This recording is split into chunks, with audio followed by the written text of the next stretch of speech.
Bonjour, donc moi je m'appelle Nathanaël Brugman, je suis professeur d'histoire à l'Athénée Léonidois depuis une dizaine d'années.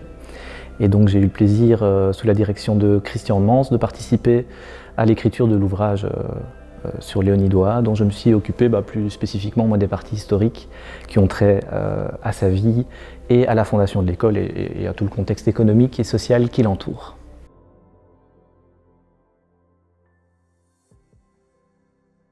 Quand Léonie Doua naît en 1836, dans un hôtel particulier de la rue Heurchâteau, dans le centre de Liège, elle naît dans un milieu assez particulier, un milieu d'une noblesse vraiment ancrée dans la tradition liégeoise depuis très longtemps. Donc deux familles probablement parmi les plus nobles de l'ancienne principauté de Liège et du Saint-Empire germanique, mais également dans une forme de modernité, je pense, dans laquelle ces deux familles se sont inscrites. Par son père, elle est issue de la famille des Chestrées de Hanef, c'est-à-dire une famille qui a un enracinement du côté de la région de Doncel, entre l'ASB liégeoise et plus au nord vers Saint-Tron et vers ce qu'est aujourd'hui la Flandre, donc un ancrage territorial fort qui possède à l'époque le château, le moulin, la ferme de Doncel, qui également, on en reparlera plus tard, possède un certain nombre de biens économiques, des sucreries et des entreprises du côté de Saint-Tron. Son papa Chestrées de Hanef est issu d'une des branches très connues à Liège et en Europe à ce moment-là, puisque son bisaïeul a été un des grands révolutionnaires, un des grands acteurs de la révolution liégeoise. Il était bourgmestre en 1789, au moment où le peuple de Liège, à la suite de la France, a tenté d'obtenir sa liberté, a testé d'ailleurs une forme de démocratie directe assez inédite en Europe à ce moment-là. Et en fait, c'est une véritable star. Son arrière-grand-père, Léonidois, quand elle naît, tout le monde connaît son nom, tout le monde connaît son patronyme, et un des morceaux du valeureux liégeois lui est dédié. Donc voilà, une famille paternelle qui est d'une ancienne noblesse, mais qui s'est tournée, qui s'est mis au service de la Belgique très tôt et qui est au Parti libéral, donc, qui est en train de se structurer à ce moment-là, dont son père d'ailleurs, Hyacinthe de Chestrées, participe à la structuration tant à Liège que dans le canton d'Ouarem, dont il sera un des fers de lance, puisqu'il est chef d'arrondissement à Ouarem pendant toute une partie de sa carrière, et en tout cas quand Léonie est enfant, c'est ce que son père travaille à Ouarem et administre, organise en fait l'État belge, le nouvel État belge à Ouarem et invente un petit peu la Belgique. Il sera plus tard d'ailleurs également représentant au Parlement pour le Parti libéral. Voilà, une forme de libéralisme assez conservatrice, sans être non plus complètement réactionnaire, mais voilà, un libéralisme, on va dire, classique de la part du côté de son papa. Du côté de sa maman, encore une autre famille avec des beaux titres, ce sont les Célis-Longchamp. D'ailleurs, l'hôtel particulier dans lequel elle naît, dans la rue Heurchâteau, est l'hôtel de Célis-Longchamp. Et c'est une famille qu'elle va avoir l'occasion de beaucoup apprécier, beaucoup connaître. C'est vraiment la famille, je pense, dans laquelle elle passera le plus de temps, alors qu'elle ne connaîtra pratiquement pas sa mère, puisque sa mère va décéder 2 ans après sa naissance. C'est une succession de tragédies à ce moment-là. Elle a également une autre sœur qui meurt en bas âge. Enfin voilà, les années 1836-38 sont assez compliquées pour les Célis-Longchamp. Et quand sa maman Amanda décédera donc en 1838, c'est comme ça que Léonidois va hériter de tout ce patrimoine des Célis. On reparlera un petit peu du château de Colonster. Donc les Célis-Longchamp, c'est également une famille de l'ASB liégeoise qui serait originaire du Saint-Empire, ou de la Hollande, en tout cas qui serait arrivée au pays de Liège depuis le XVIe siècle, et qui est une famille également qui fait de la politique depuis longtemps, puisque autant son arrière-grand-père paternel était un héros de la Révolution, autant son grand-père du côté maternel a été un des préfets de Napoléon, puisqu'il s'est occupé d'administrer le département de l'Ourthe pendant la plus grande partie de l'Empire. Donc voilà, des familles politiquement très actives, qui s'occupent toutes les deux de structurer la Belgique et vraiment d'inventer ce nouvel État belge, ce jeune État belge, qui n'a que 6 ans quand Léonie de Beauharnais. Il ne faut pas oublier qu'on est à un moment aussi de naissance d'un pays, d'une constitution libérale dont tout le monde parle autour de Léonidois et auquel ces deux familles participent. On a parlé de l'ancrage des Hanef des Chestrées du côté de Doncel. Je pense qu'on sait que l'ancrage des Célis-Longchamp est à Warem, où le château de Longchamp d'ailleurs est toujours aujourd'hui propriété de la famille. La famille de Célis est toujours propriétaire de ce bien qui est un bien assez exceptionnel également. Donc voilà un petit peu pour les racines de Léonidois. Il va falloir la doter d'une éducation. Comment est-ce qu'on éduque une jeune fille très bien née dans les années 1836 ? C'est une éducation qui va être évidemment très particulière puisque normalement l'éducation est une affaire de femme et Léonidois a perdu sa mère. Donc c'est son père qui va se retrouver en charge de l'éducation de cette fille unique qu'il adore, avec laquelle il va voyager énormément et dont on sent qu'il va s'occuper de son éducation en y mettant un soin qui semble exceptionnel pour une jeune fille de l'époque. Elle va vraiment bénéficier ici d'une éducation d'abord privée. Donc son père va lui engager très régulièrement des gouvernantes, comme ça se faisait à l'époque pour les gens bien nés. Il va les choisir. Il va les choisir en fonction de ses voyages, mais il va les choisir aussi en fonction des préoccupations de son temps, c'est-à-dire qu'il va vouloir que sa fille soit capable de parler un nombre de langues assez stupéfiant quand on regarde un petit peu l'Europe de l'époque, où on a toujours l'impression au XIXe siècle et dans les années 30 qu'on bouge peu. En fait, son père bouge beaucoup, va à Londres, va en Suisse, et donc il va la doter à chaque fois d'une gouvernante. On sait qu'elle va avoir une gouvernante suisse qui va lui apprendre des rudiments d'allemand, on sait qu'elle parle anglais, qu'elle a été à Londres, qu'elle a vu les expositions universelles avec son père, qui aimait d'ailleurs utiliser du papier avec un en-tête en anglais quand il envoyait des lettres. On sait également qu'elle va avoir des gouvernantes locales et donc qu'elle parlait ainsi, outre le français, au moins l'anglais et l'allemand couramment, et le wallon, puisqu'elle va aussi, on y reviendra plus tard, s'intéresser à sa langue, qui est encore la langue vernaculaire à ce moment-là, la langue du peuple qui est le wallon ou le liégeois, pour paraphraser Léonidois. Cette éducation va aussi se faire par son père directement. On sait que le soir, pendant ses voyages ou à Warem, où elle vit donc son enfance, puisqu'elle l'accompagne, puis à Bruxelles à partir des années 1850, il lui lit le journal, il lui raconte ce qu'il fait au travail la journée, les longs trajets de train, puisque c'est à partir des années 40 et des années 50, les voyages se font en train pour Léonie, donc les longs trajets de train en tête à tête avec son père sont l'occasion aussi de conversations visiblement politisées, voilà, on sent un père qui transmet sa passion de la politique et de la chose publique à sa fille, et donc une éducation assez exceptionnelle. Avec un épisode, je pense, intéressant de mentionner, c'est 1848. Léonidois a donc 12 ans. L'année 1848 est une année exceptionnelle en Europe, c'est le printemps des peuples. C'est une année de révolution un petit peu partout. Le Premier ministre belge de l'époque aura un beau mot en disant que 1848 fait le tour de l'Europe sans passer par la Belgique, puisqu'effectivement la Belgique est le seul pays, parce qu'il est neuf et parce que probablement que la population belge à ce moment-là est satisfaite. En tout cas, il n'y a pas de mouvement révolutionnaire en 1848 en Belgique, et donc la Belgique devient un observatoire de ce printemps des peuples, et Léonidois, en 1848, elle est pour la première fois et la dernière scolarisée dans une école de filles. C'est-à-dire que c'est une expérience vraiment essentielle pour elle. Son père va la mettre en pension pendant cette année 48 à l'Institut de Beauvoir. Alors c'est qui cette Madame de Beauvoir ? C'est un nom qui existe encore dans la toponymie à Liège. Il y a toujours une école qui porte son nom, et d'ailleurs cette école est située dans l'hôtel particulier de Madame de Beauvoir, qui était une Française qui avait dû fuir la Révolution, enfin la Restauration plutôt, c'était une révolutionnaire, et son mari avait été particulièrement actif pendant la Révolution, et donc après la chute de Napoléon, les voilà obligés de fuir vers de meilleurs cieux. Ils s'installent à Liège, c'est une passionnée d'éducation, et elle a ouvert un pensionnat pour jeunes filles, qui est un lieu d'enseignement très rare à l'époque. Il y a très peu de possibilités pour les jeunes filles de se faire éduquer, éventuellement les écoles primaires pour une toute petite fraction de la jeunesse, on y reviendra plus tard, mais cet établissement privé est un établissement très particulier parce qu'il est laïque. Et donc il n'est pas organisé par l'Église, ce qui est le cas de toutes les autres écoles privées qui existent à Liège à ce moment-là. Et donc elle est unique aussi parce que l'éducation féminine n'existant pas vraiment, il faut tout inventer.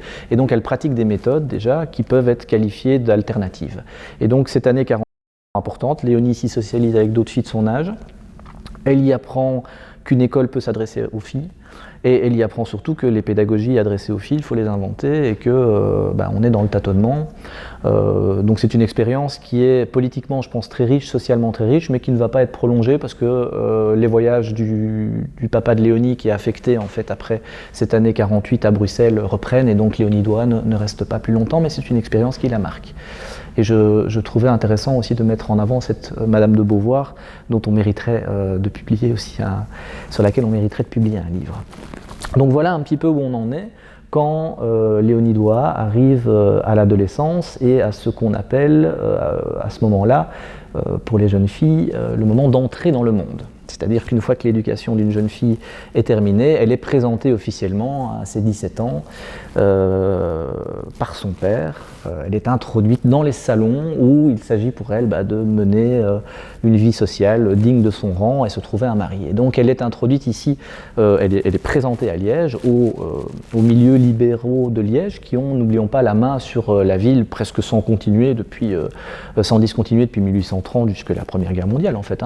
Les libéraux occupe ici une position tant au niveau de la ville que de la province, que de Warem, enfin tous les endroits dans lesquels Léonie Doigt est introduite. Elle va se faire un réseau, comme on dit aujourd'hui, d'hommes politiques, d'entrepreneurs, de gens extrêmement engagés, tous libéraux, et qui ont une influence très importante sur elle. Et elle va y rencontrer un ami de son père, donc le comte, le baron Victor de Waha, qui est de Bellonville, qui est probablement un ami que son père a rencontré. Ce sont tous les deux des gens de la même génération, diplômés de droit.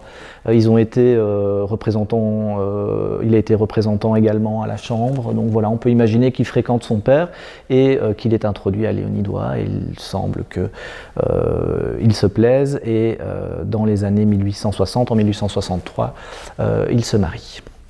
Voilà un petit peu pour les années de formation. Alors après, on voit que la vie de Léonie Doigt est entrecoupée de moments vraiment tragiques. Et autant ses débuts semblent assez prometteurs, elle s'engage dans énormément de bonnes actions, comme on dit à l'époque, avec son mari. Son mari est un libéral très engagé, très touché par ce qu'on appelle la question sociale au XIXe siècle. On y reviendra après quand on parlera de l'engagement économique de Léonie Doigt. Mais c'est un patron, c'est un entrepreneur et c'est quelqu'un qui se soucie de ses ouvriers. Alors il se soucie du bien-être des ouvriers pour plusieurs raisons. D'abord parce que ce sont des libéraux assez progressistes, mais aussi parce qu'ils veulent éviter que ces ouvriers se tournent vers l'Église, qui pratique également des bonnes œuvres, ou vers le naissant Parti socialiste qui inquiète très fort les libéraux, puisque le Parti socialiste, notamment à Liège, est en train de se créer, de se positionner en concurrent de ces libéraux. Et donc toutes ces actions vont se matérialiser avec son mari par la construction de logements ouvriers, par exemple. Donc on va acheter des terrains sur lesquels on va construire des maisons qu'on va louer à bas prix à des ouvriers qui vont être rachetés après quelques années par la famille ouvrière qui s'y est installée avec un rabais où on retire les loyers qui ont été payés. On va fonder, et ça c'est semble-t-il son mari qui était à la manœuvre via la société Franklin, qui est une société libérale à Liège très importante qui faisait du travail de terrain, du travail social, du travail d'éducation populaire avant l'heure. On va fonder des bibliothèques gratuites pour les ouvriers, et notamment la bibliothèque de Chesnay. Ils se sont mariés à Angleur, il semble qu'ils ont vécu dans la région de Chesnay d'Angleur, donc il y a eu un moment où ils ont emménagé de ce côté-là. Peut-être à ce moment-là qu'ils ont rencontré la famille Nagel-Makers, qui va avoir un impact important plus tard. Et donc bref, elle suit son mari dans tous ses engagements sociaux. Et elle va avoir son premier enfant avec son mari, et c'est là que les tragédies vont s'enchaîner, puisque son enfant va décéder en bas âge, avant l'âge de 2 ans. Et dans la foulée, son mari est fort malade et ils vont chercher une manière de le soigner. Ils vont écumer les sanatoriums en Europe, en Suisse, dans le sud de la France. Et quelque part entre Lyon et Grenoble, son mari décède. Et donc voilà Léonie Doigt en 1867, célibataire et touché par la mort de cet enfant.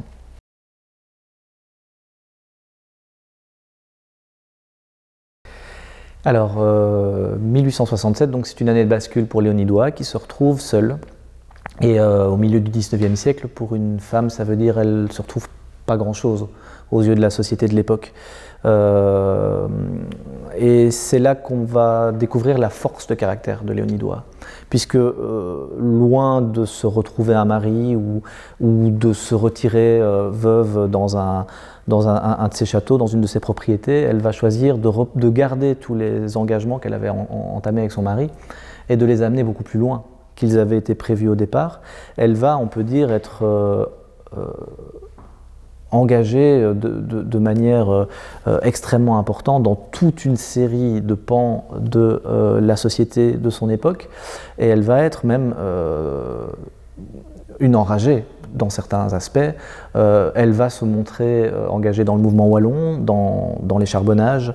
Elle va se retrouver engagée également dans le féminisme, qui est un mot qui est aujourd'hui très à la mode, mais qui au XIXe siècle, on est à des balbutiements, et Léonie Doigt va vraiment porter toute une série de combats extrêmement loin, et elle va y mettre sa fortune, c'est-à-dire qu'on parlait dans la première partie de ses familles, elle a hérité de tout un patrimoine familial, et c'est son premier engagement d'ailleurs, son mari décédé, elle va se retrouver à gérer un patrimoine colossal, qui va du château de Colonster à l'ensemble des châteaux, fermes, des moulins, par exemple de Doncel et de Hanef. Elle va également se retrouver à la tête d'une sucrerie à Bernissem. Elle va se retrouver à avoir un patrimoine de plusieurs centaines de bâtiments qui sont mis en location, mais qui peuvent aussi également servir d'usine ou d'entreprise, hein, de manière générale, et qui les mettent dans une position extrêmement inhabituelle pour une femme qui va vraiment être à la tête d'une société économique et assez tentaculaire. Alors, elle va très vite s'associer avec plusieurs hommes de l'époque qui vont soit qu'elle va les chercher pour avoir un nom masculin à mettre sur une entreprise, soit que eux viennent les chercher pour avoir des capitaux, puisque Léonie Doigt dispose de capitaux. Et la personne peut-être la plus intéressante à citer dans ces rencontres économiques, c'est Julien d'Andrimont, donc qui sera bourgmestre de Liège à 2 reprises, et qui va avec elle créer une entreprise extrêmement importante pour la région, c'est le charbonnage du Hasard. Charbonnage du Hasard, qui est d'abord à Micheroux, charbonnage dont Julien d'Andrimont, qui est un ingénieur, est le directeur, et qui va aller chercher Léonie Doigt pour injecter des fonds, pour d'abord augmenter la superficie du Hasard et lui donner, je sais que le Hasard maintenant fait partie du patrimoine des Liégeois, c'est un terme qu'on connaît, mais lui donner vraiment une dimension tentaculaire avec plusieurs puits de mines, avec des centaines, des milliers de travailleurs qui vont petit à petit en faire une véritable fourmilière, mais également pour en faire un lieu, un prototype d'entreprise socialiste avant l'heure. En tout cas, la vision que les libéraux liégeois en avaient du socialisme, c'est-à-dire plutôt du paternalisme, hein, pour être tout à fait franc, qui est une entreprise donc, qui va organiser autour des puits de mine le logement des habitants, donc soit ils sont logés dans des formes de phalanstères qui sont reprises hein, chez les socialistes utopiques français. Et donc Julien d'Andrimont va sur ses deniers, avec les lettres de Léonie Doigt, faire des gigantesques bâtiments qui sont des véritables phalanstères, avec une école intégrée, avec un moulin derrière, avec un magasin social, avec la faculté pour une famille d'y avoir également un jardin, ou en tout cas un espace où ils peuvent y faire jouer les enfants. Enfin, des véritables constructions dont on a complètement oublié l'existence aujourd'hui. Et puis, tout autour de ça, également des services qui vont être offerts aux mineurs. Donc, je parlais de l'école, mais il y a également un hôpital à Micheroux, gigantesque bâtiment qui va servir évidemment pour les nombreux accidents de travail et puis les maladies qui peuvent arriver aux mineurs. Mais en tout cas, il y a vraiment une volonté de donner à ces gens qui travaillent à Micheroux une infrastructure complète de la part du patron qui offre à ses ouvriers le logement, la nourriture contre travail. C'est une entreprise colossale qui va littéralement ruiner Léonidois, puisque une grosse crise économique va frapper la Belgique dans les années 1890 et qu'elle va devoir, pour faire vivre ce charbonnage du hasard, hypothéquer l'ensemble de ses biens, revendre le château de Colonster. On disait tout à l'heure que la vie de Léonidois était une succession de revers, et puis elle utilisait ces revers pour se relancer. En réalité, là, au niveau économique, il faut mettre en avant ce caractère révolutionnaire, ces entreprises qui ont été fondées par une femme avec cette entreprise sociale autour. Mais il faut quand même le dire qu'au niveau économique, ça s'est soldé par un échec et une véritable catastrophe. D'ailleurs, Julien d'Andrimont en est mort. En tout cas, l'année où Léonidois se retrouve ruiné correspond à l'année de décès de Julien d'Andrimont. Donc on peut imaginer que cette crise économique a été vraiment compliquée. Outre le hasard, peut-être citer 2-3 autres endroits, entreprises dans lesquelles on sait que Léonidois a participé, de près ou de loin. Les aciéries d'Angleur, par exemple, une des grandes multinationales de l'époque. Elle est fort amie avec la famille de Rossus, qui sont les fondateurs des aciéries d'Angleur. Et pour l'anecdote, le bâtiment dans lequel nous nous trouvons a été bâti pour la famille de Rossus, donc les directeurs des aciéries d'Angleur, juste avant la Première Guerre mondiale. C'est un hôtel de maître exceptionnel qui montre qu'on était probablement ici chez une des plus grandes fortunes de l'Europe avant la Première Guerre mondiale. J'ai parlé des maisons sociales que Léonidois créait elle-même. Son œuvre la plus connue et peut-être la plus toujours visible aujourd'hui, donc la plus pérenne, c'est une cité sociale qu'elle a fait bâtir à Németh-au-Vémont. Aujourd'hui en haut de la rue Németh, une cité à l'anglaise, toujours visible aujourd'hui, 4x4, avec un petit jardinet en façade. Donc des maisons, une fois encore, qui étaient louées à bas prix et puis revendues après 10 ou 20 ans aux ouvriers. Et également, au niveau économique et social, il faut évidemment citer toutes ses œuvres sociales, c'est-à-dire qu'elle était une des animatrices du bureau de bienfaisance de Liège, ce bureau animé par toutes les grandes fortunes de Liège qui venaient y mettre une partie de leurs biens, avait ses bureaux place Cathédrale, pardon. Et Léonidois était une animatrice, elle organisait énormément de choses, des soupes populaires, des distributions de vivres. Dès qu'il y avait une crise économique, on la trouvait au service des plus faibles. Donc voilà un engagement économique et social très méconnu de Léonidois, mais que je trouvais important de mettre en avant d'évoquer peut-être un de ses engagements plus connus, c'est son engagement wallon. Dans la mesure où Léonidois est une fervente liégeoise, elle parlait wallon, elle écrit dans ses lettres régulièrement en wallon, elle aime citer des proverbes de bon sens wallon. On y reviendra plus tard d'ailleurs, le wallon a une place importante dans son école, il est enseigné, il est respecté, il y a une section folklorique qui a longtemps existé dans l'école, et c'est un engagement politique qui là aussi est très inhabituel, parce que le mouvement wallon à la fin du 19e siècle, c'est une organisation politique très très forte. On parle ici d'une région, la Wallonie, qui se voit comme fer de lance de l'Europe économique, très riche, et qui cherche, au travers de toute une série de porte-paroles très connus, des Jules d'Estrée, etc., donc qui sont des hommes politiques de premier plan, vraiment pour l'époque, et qui cherchent à donner de l'autonomie à la Wallonie. Et donc savoir que Léonidois a eu une influence aussi importante sur un mouvement qui est un des mouvements les plus importants qui a eu lieu en Wallonie, est assez intéressant. Peut-être deux, trois anecdotes. La première, c'est la couleur du drapeau wallon. Donc on sait qu'à la fin du 19e siècle, et puis surtout en 1912, il va y avoir une série de congrès wallons. Léonidois y participe.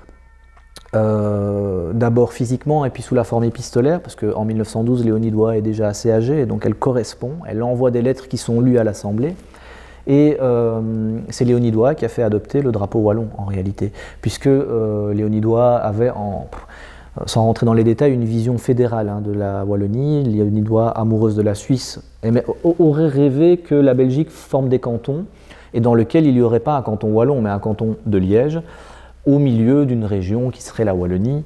Mais en tout cas, elle voulait que les couleurs de Liège apparaissent. Et donc, si vous regardez aujourd'hui un drapeau wallon, il est bel et bien jaune et rouge.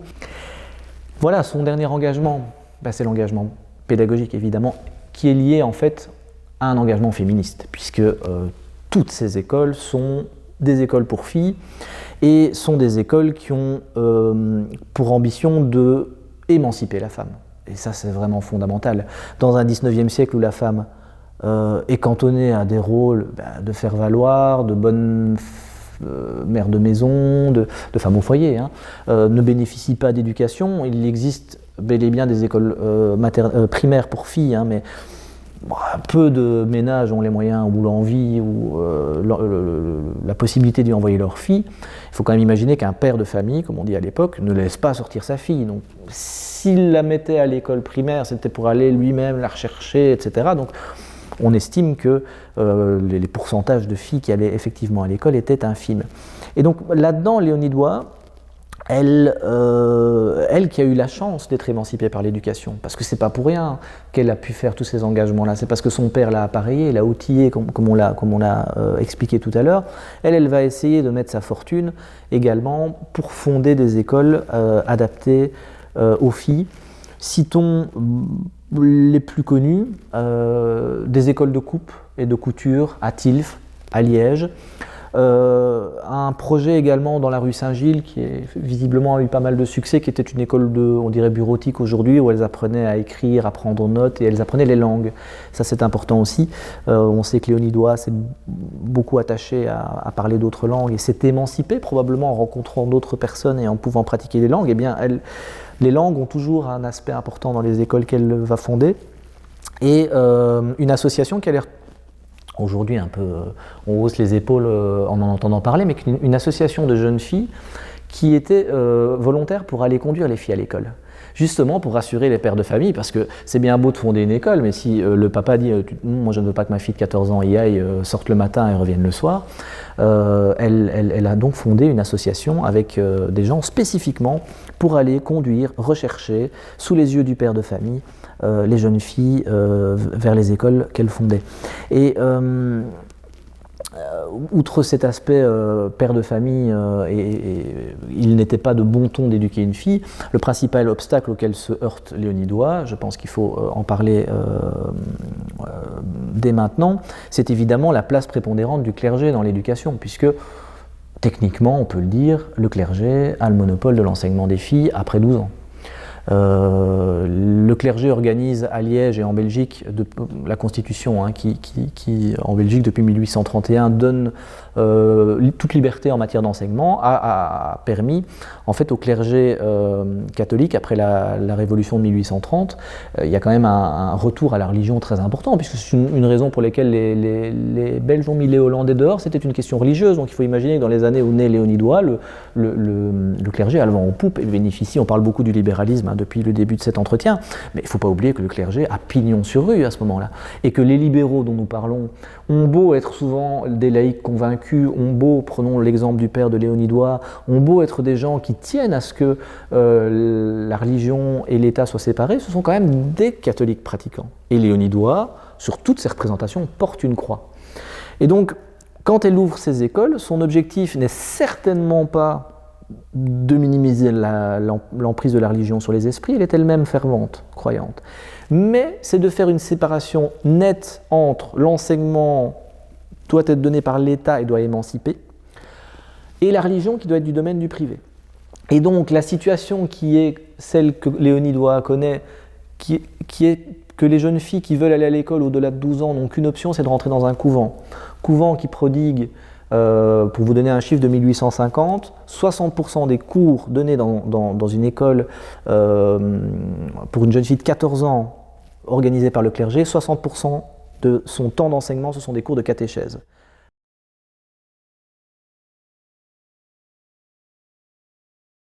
Voilà, donc on va reprendre le fil de la vie de Léonie Doigt en 1868, qui est vraiment l'année la plus importante. En tout cas, c'est l'année qui marque la naissance de sa plus grande œuvre, certainement la plus révolutionnaire et la plus pérenne, puisque encore aujourd'hui, elle est toujours active. C'est la fondation de son école de filles, qui va apporter différents noms, aujourd'hui qui s'appelle l'Athénée Léonie Doigt, mais qui a d'abord été fondée sous le nom d'Institut supérieur de Demoiselles. Alors, on vient de le dire, Léonie Doigt, elle a une expérience de fondation d'école. Ce n'est pas sa première école de filles, mais elle a cette certitude que l'enseignement seul peut permettre à la femme d'être émancipée dans cette société cadenassée, paternaliste du XIXe siècle. Et elle a également une vision de cet enseignement, c'est-à-dire pas n'importe quelle école, mais une école qui puisse fournir des cours de qualité, qui puisse sortir de la catéchèse proposée par l'enseignement privé catholique et qui soit un enseignement, si possible, de l'État. Problème, c'est que l'État, à ce moment-là, il est embêté par le projet de Léonie Doigt parce que depuis 1850 et la loi Orban, l'État a prévu de créer des écoles secondaires pour garçons.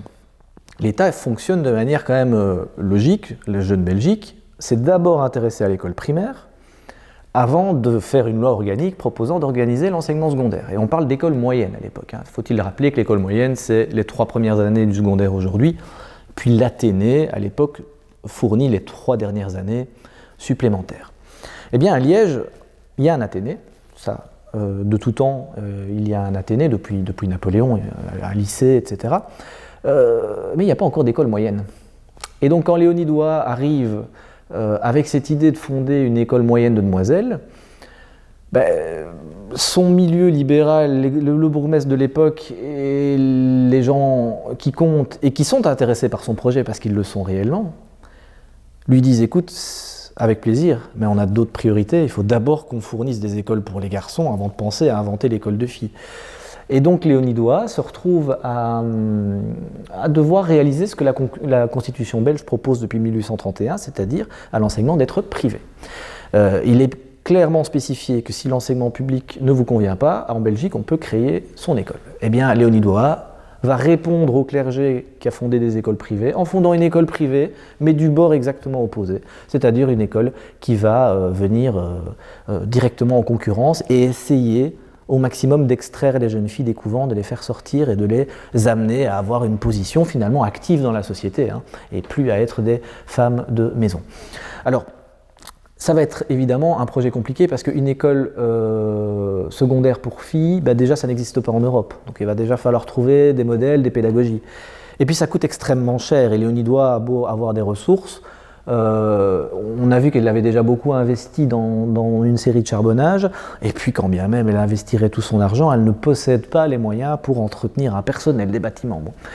Et donc elle va devoir réunir autour d'elle une structure privée qui va s'appeler l'Association pour l'encouragement de l'éducation des jeunes filles, qui va être réunie par un certain nombre de soutiens masculins, parce qu'évidemment une femme seule ne peut pas faire grand-chose en 1868, et donc elle va réunir autour d'elle des femmes et des hommes de bonne volonté de cette société bourgeoise et libérale dont on parle depuis le début de l'entretien, qui vont amener des capitaux.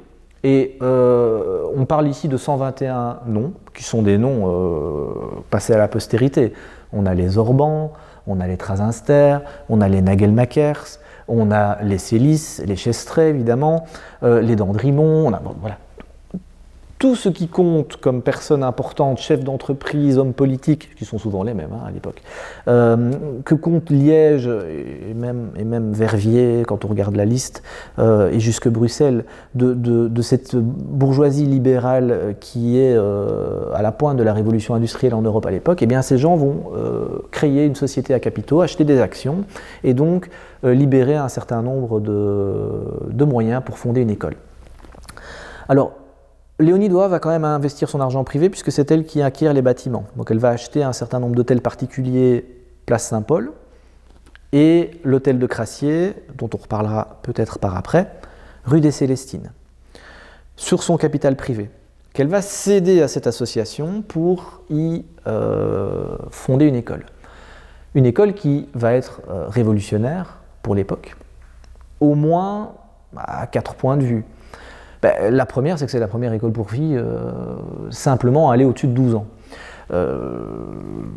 C'est-à-dire que l'école primaire voilà, s'arrête à 12 ans et après il est possible d'entrer dans les couvents jusqu'à 14-15 ans. Ça, c'est la possibilité qui existe. Mais ce ne sont pas des écoles d'enseignement de plein exercice, hein. Ce qu'on appelle l'école moyenne à l'époque. Et puis surtout, jamais personne n'a créé une école équivalente à l'Athénée pour les filles. Ça, jamais, nulle part. Il existe des initiatives à Bruxelles. Une certaine Gattie de Gamon, pédagogue connue, dont l'école d'ailleurs existe toujours, elle a créé une école avant Léonidois, mais c'est une école moyenne. Donc c'est une école qui s'occupe des jeunes filles jusqu'à 15 ans. Il y a une école moyenne à Verviers depuis 1864, mais pareil, rien n'existe au-delà. Et donc l'entreprise de Léonidois est révolutionnaire parce qu'elle, elle va les prendre jusqu'à 18 ans accomplis, avec pour la première fois, ouvertement, l'idée de les préparer pour faire l'université après. Et cette section supérieure va devoir être inventée de A à Z, et elle ne repose que sur une possibilité, c'est que Léonidois a réussi à convaincre des profs de l'Athénée de Liège et de l'université de venir prester sur leur temps libre des heures devant des jeunes filles à qui on n'a jamais donné ce type de cours-là, mais en partant du principe que oui, elles peuvent comprendre et elles peuvent suivre et elles peuvent peut-être même, on y reviendra après, prétendre accéder à l'université. Ça, c'est révolutionnaire. La deuxième chose qui est révolutionnaire et qui nous paraît bénigne aujourd'hui, mais qui ne l'était pas du tout à l'époque, c'est que c'est une école de jour. Ce n'est pas les jeunes filles qui rentraient dans les écoles du clergé à 12 ans, c'était toujours dans des systèmes de couvent, elles dormaient sur place, ce qui rassurait le papa. Hein, puisqu'on le disait tout à l'heure, il est hors de question de laisser sa jeune fille sans surveillance masculine, ou un chaperon, mais une jeune fille ne va pas seule à l'école. Là, c'est un pari, puisque quand elle fonde son école, elle dit non, moi je ne veux pas d'internat dans un premier temps, il y en aura un après, mais pas un internat pour rassurer les papas. S'il y a un internat dans cette école, c'est parce que les filles venaient de très loin. Et qu'à un moment, on s'est dit, c'est pas possible, elles ne peuvent pas faire les trajets, le rayonnement de l'école fera qu'il y aura un internat. Mais au départ, c'est une école de jour. La troisième raison pour laquelle c'est vraiment une école révolutionnaire et qui demande de replonger un peu dans le contexte de l'époque, c'est pour les méthodes qu'elle emploie. Puisqu'on n'a jamais créé d'école pour filles, ça veut dire qu'on n'a jamais non plus créé de livres de pédagogie pour filles. Et donc il va falloir inventer, si on veut, la méthode d'enseignement qui va le mieux fonctionner avec ces jeunes filles à qui on ne s'est jamais adressé avant. Et donc il va falloir nous parler un petit peu de ce qui se passe à Liège à ce moment-là et en Belgique. C'est l'arrivée d'une méthode allemande, Froebel. Cette méthode a été créée dans la foulée des événements révolutionnaires du XIXe siècle, dans lesquels on s'est dit l'enseignement traditionnel, peut-être que ça ne marche pas aussi bien que ça, et on aimerait bien mettre sur pied des méthodes un peu plus adaptées au temps. Et donc Froebel, un Allemand, a mis sur pied une série de méthodes intuitives actives, partant du principe que l'enfant apprend mieux en faisant qu'en restant dans des salles.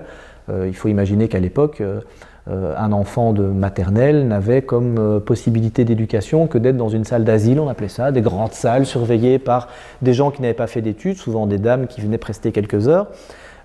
Parfois ils étaient des centaines dans une salle d'asile et l'enseignement était...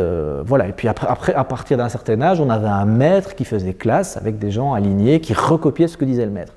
Et Froebel, en fait, lui vient avec l'idée qu'on irait peut-être vers plus d'efficacité si l'enfant manipulait.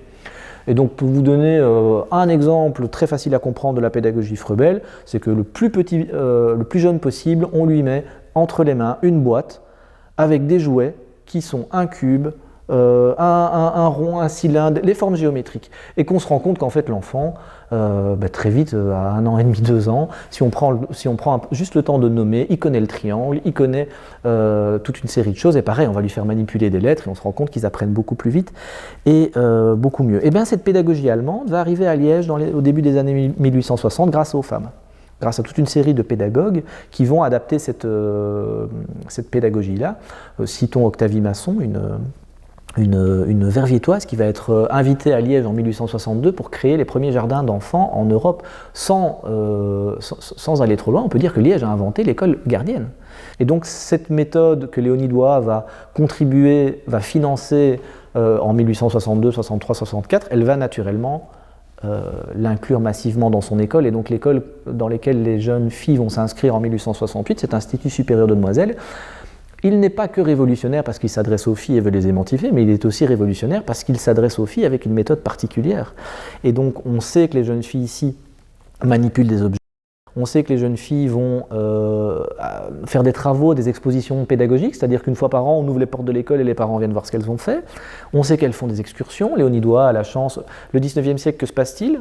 C'est la révolution industrielle. Quelle est la chose à suivre au 19e siècle si on veut suivre l'actualité ? Il faut aller dans les charbonnages, aux fourneaux. Léonie Doigt a la chance d'en avoir la propriété. Donc les jeunes filles suivent le maître ou leur enseignante, ou Léonie Doigt elle-même, prennent le tram, le train, le vicinal, et elles vont visiter les charbonnages. Et cette manière de faire complètement nouvelle, révolutionnaire, va marquer les esprits, puisque à Liège, quelques années après 1868, au début des années 80, les premières jeunes filles qui sortent de l'enseignement ici de l'Institut supérieur de Demoiselles vont aller s'inscrire à l'université. Et on n'a jamais fait d'études, évidemment, pour valider si une méthode pédagogique était meilleure que l'autre. Est-ce que le Froebel est meilleur que le traditionnel, etc. Ce qu'on sait, c'est que nos jeunes filles, quand elles sortent ici et qu'elles vont s'inscrire à l'université, on ne sait pas quoi en faire. On leur ouvre la porte. Comment Dans la loi belge, c'est pas très clair si une fille a le droit d'être diplômée de l'université ou pas. Enfin, à Louvain, ça va se passer très mal, mais à Liège, on leur ouvre la porte et on va se rendre compte qu'elle brille. Toutes les premières jeunes filles qui sont sorties de l'Institut supérieur de Demoiselles et qui se sont inscrites à l'université ont créé un précédent, puisqu'elles ont réussi, qu'elles ont réussi brillamment, et qu'elles ont montré que les femmes avaient leur place à l'université. Et ça, on le doit à Léonie Doigt.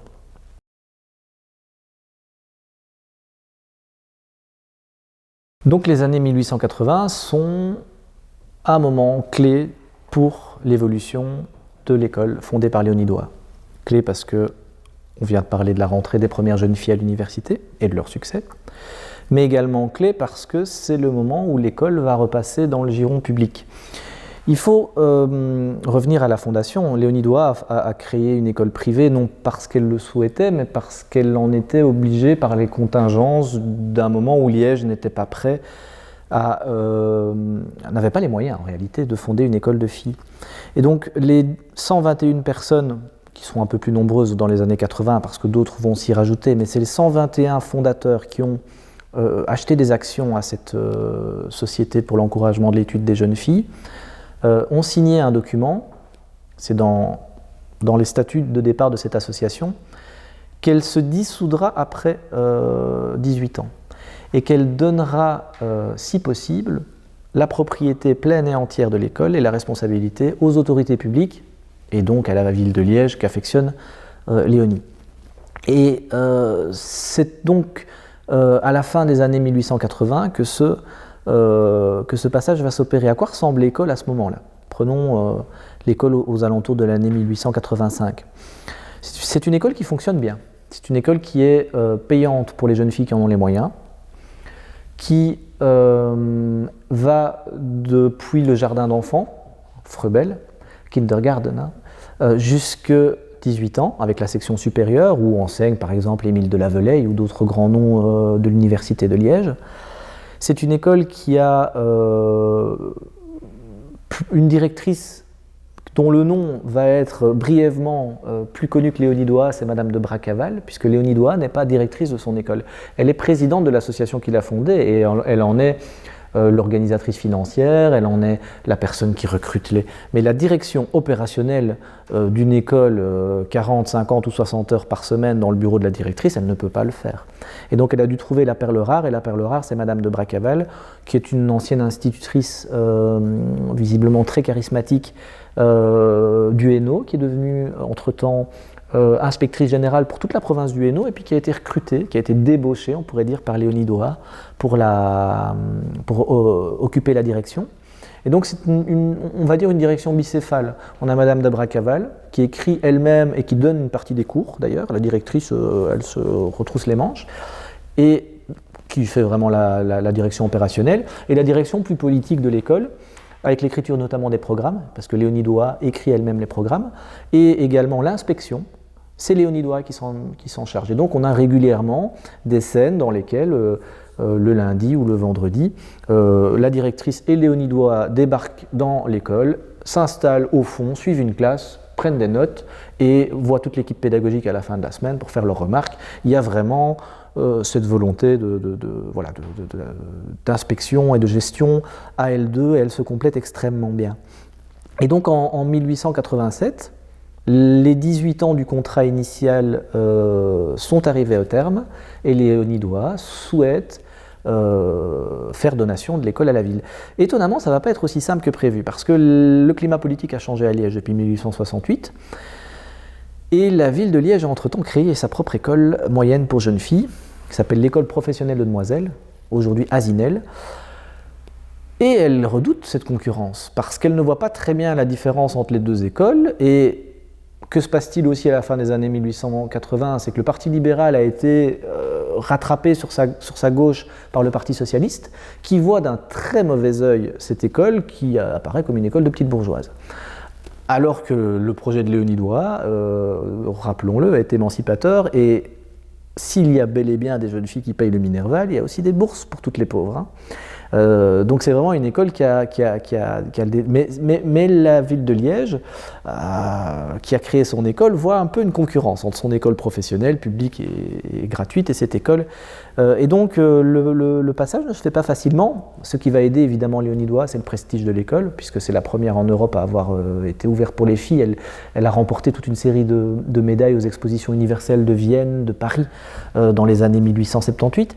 Et donc cette école est un cadeau un peu empoisonné pour la ville de Liège, qui donc l'a fait sienne en 1887 après des tractations. Alors la question c'est de savoir qui s'occupe de l'inspection, si c'est la ville, parce qu'évidemment Léonie aimerait bien quand même pouvoir continuer à avoir la main sur le recrutement, etc. Et donc on crée un compromis, si vous voulez, entre la ville de Liège et les chefins de l'instruction publique, qui crée une commission mixte en fait, avec les représentants de la ville de Liège et des représentants de l'école. Et donc cette école est adoptée dans le giron communal, mais toujours avec ses spécificités, avec ses valeurs et avec notamment, on l'a dit plusieurs fois, cette section supérieure qui n'existe nulle part ailleurs, avec ses profs d'université qui continueront jusque la Première Guerre mondiale et même après à venir donner cours ici.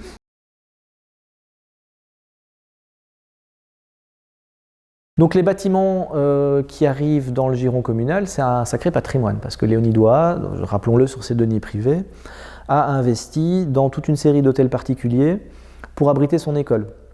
Ça, c'est malheureusement le lot des écoles au 19e, c'est qu'il n'existe pas de bâtiments scolaires, qu'on doit tout inventer. Et donc, c'est d'ailleurs la même chose dans les bâtiments du clergé, hein, qui existent à l'époque, c'est qu'on affecte des bâtiments à une fonction scolaire. Donc on fait un peu de bric et de broc. Elle achète d'abord un hôtel particulier, place Saint-Paul, qui est l'ancien hôtel de Theux. Puis, donc, pour vous situer aujourd'hui, on est à l'entrée de la place Saint-Paul, là où est aujourd'hui Asinel. Hein, vraiment l'entrée principale d'Asinel. C'est d'ailleurs pour ça que cette parcelle appartient à la ville. Léonidois l'avait achetée. Bon, la parcelle d'Asinel, évidemment, est plus grande que ça, parce que Léonidois, petit à petit, rachète les bâtiments autour de son hôtel, parce que son école grandit. On est 100 la première année, 200 la deuxième, donc il y a un moment où il faut trouver. Et puis on se rend compte que les jeunes filles qui viennent d'Anvers, par exemple, ne savent pas faire la navette, on va devoir acheter un bâtiment pour faire un internat, etc. Donc 1868, on est place Saint-Paul, dans des hôtels particuliers dont il ne reste rien. Donc au niveau patrimonial, c'est perdu. Très vite, je dirais même tout de suite au moment où l'école est formée, puisque dès 1868, elle achète un hôtel plus ambitieux, plus beau, et lui qui existe toujours, et qui est probablement un des biens privés les plus beaux de Liège, qui est l'hôtel de Crassier, caché un petit peu aujourd'hui dans le carré entre la rue des Célestines et le boulevard de la Sauvenière, qui est un bâtiment qu'elle va en fait retaper pendant des années pour en faire une école, et donc on déménage au début des années 1870. On déménage de la place Saint-Paul, et on s'installe dans l'hôtel de Crassier.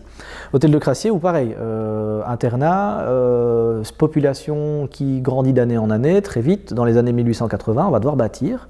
Et c'est comme ça que le bâtiment que vous connaissez tous aujourd'hui, si vous êtes sur le boulevard de la Sauvenière, qui abrite l'école primaire de la Sauvenière, l'école fondamentale, qui est pratiquement au niveau du pont d'Avroy, est en fait un bâtiment typique fin 19e, construit sur les deniers privés de Léonidois.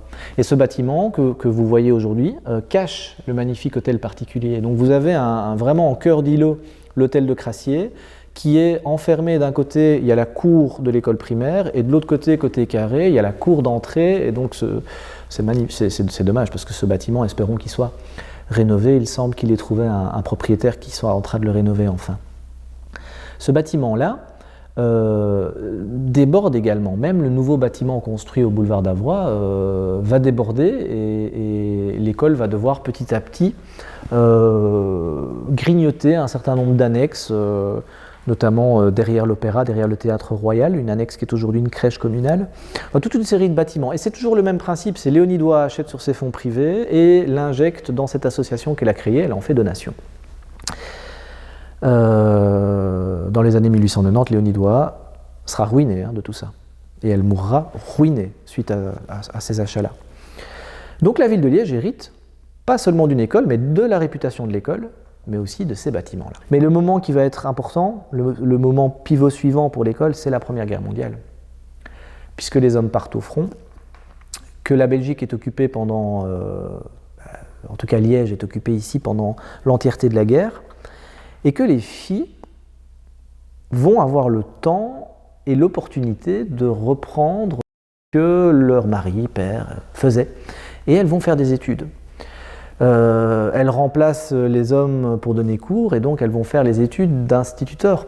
Et pour ça, il faut avoir un diplôme d'école moyenne. Et donc notre école, qui, on va dire au début du XXe siècle, stagnait un petit peu avec un petit public parce que peu de femmes en fait font malheureusement à l'époque des études universitaires. Donc cette école qui avait comme but d'émanciper les jeunes filles, etc., se retrouve un peu rattrapée par la réalité de l'époque qui fait que on peut essayer de changer le monde, mais à ce moment-là c'est un petit peu cadenassé. Et le patriarcat est quand même très fort au début du XXe siècle, et puis la Première Guerre mondiale, elle change tout.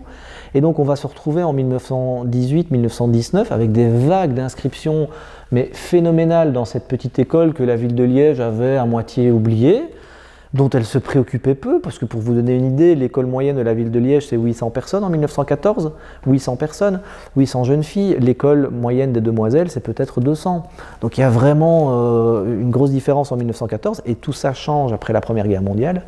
Et en 1926, l'école devient un vrai lycée. Donc elle prend le nom lycée, c'est-à-dire qu'elle forme avec des sections latin, grec complètes des jeunes filles avec exactement le même diplôme que ce que donnait l'Athénée en son temps aux garçons. Et cette école va avoir un problème de place, mais là, un problème de place qui ne peut pas se régler en achetant un nouveau bâtiment. On a fait le tour de l'hôtel de Crassier, on a construit, et c'est encore une conjonction de bonne volonté, de personnalité liégeoise qui vont faire que dans les années 30, un échevin Truffaut, un échevin des travaux publics et une personnalité terrible de Liège, qui avait vraiment une volonté dans les années 30 de remettre Liège à sa position de leader mondial. L'architecte Jean Mouchen, dont M. Mans vous parlera dans une autre vidéo, vont s'associer, aidés pour ça par le Premier ministre de l'époque, SPAC, je vais y arriver, Auguste Buisseret, qui est l'échevin de l'enseignement, voilà, toute une série de personnalités de Liège à l'époque, Léon Élie Troclet, enfin voilà, des grands noms de l'histoire liégeoise vont doter Liège d'une institution, d'un bâtiment à la hauteur de l'institution que représente l'école.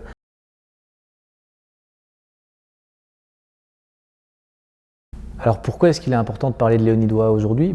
Probablement parce que c'est la féministe qui a fait le plus avancer la condition de la femme sans faire de remous finalement. En étant très dans son temps, dans ses mœurs bourgeoises de l'époque, elle a littéralement révolutionné la place de la femme et elle a permis, par l'éducation, aux filles d'accéder à des emplois auxquels elles ne pouvaient pas prétendre avant, à l'université, à une place dans la société qui ne la laissait pas avant. C'était impensable dans le patriarcat du XIXe siècle d'avoir une femme à la tête d'une entreprise avec un diplôme universitaire, médecin. Et l'action de Léonidois, qui a toujours été une action très calme, très posée, qui n'a jamais été une... elle en avait évidemment les moyens en réalité. Elle s'est donné les moyens de montrer par l'exemple que les femmes pouvaient jouer sur la société malgré par exemple le décès de son mari. Elle a montré qu'une femme pouvait aussi avoir un poids sur la destinée politique de sa région et de sa ville, Liège.